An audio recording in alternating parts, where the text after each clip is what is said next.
What's up guys, it's Silly Girl. Today I'm going to be finishing up my Monotub bulk growing series. So here is a little time lapse of my bin. As you can see, everything turned out really well. I got some really beautiful fruits. Colonization was really easy, so super happy to just share my process with you guys.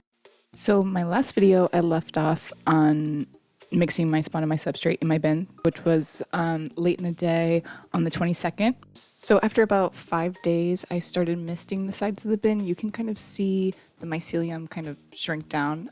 That's pretty much every time that I misted it. I don't know if it's necessary for everybody, but I'm not using a heat source and it's kind of dry where I live, so that's just what I'm doing to supplement.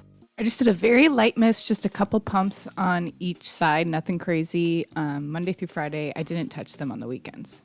So I first saw pins forming about the 2nd of April or so, and then I harvested my first fruits on the 8th. You know, those were just the early birds that were ready before the rest. I think I harvested the rest on the 12th, which was a little past their prime. Their spores did drop, which is, I don't think it's a big deal. Some people say it will affect your next pin set. I haven't found that to be an issue, but I also harvest much earlier than this usually.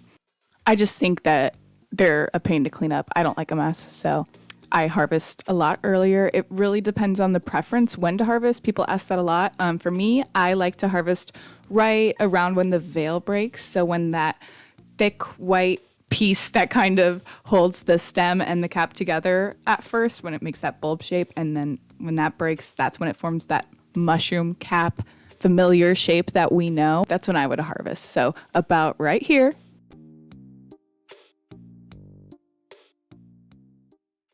to here. So that's when I would do it, because if you look at this spot that I highlighted, it will get a little darker. That's the spores dropping.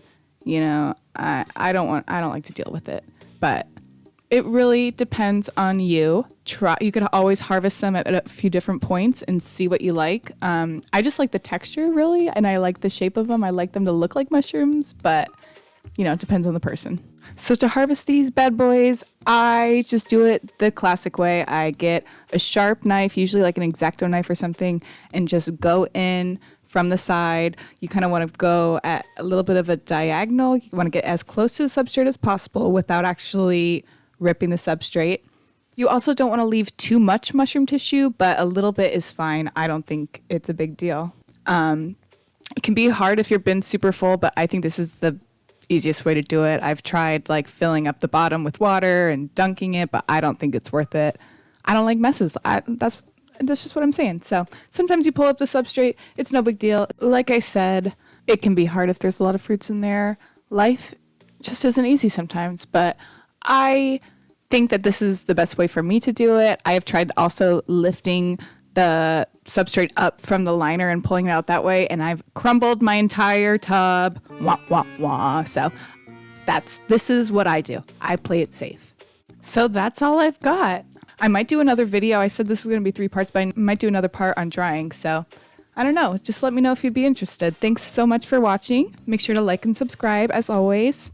Blessings.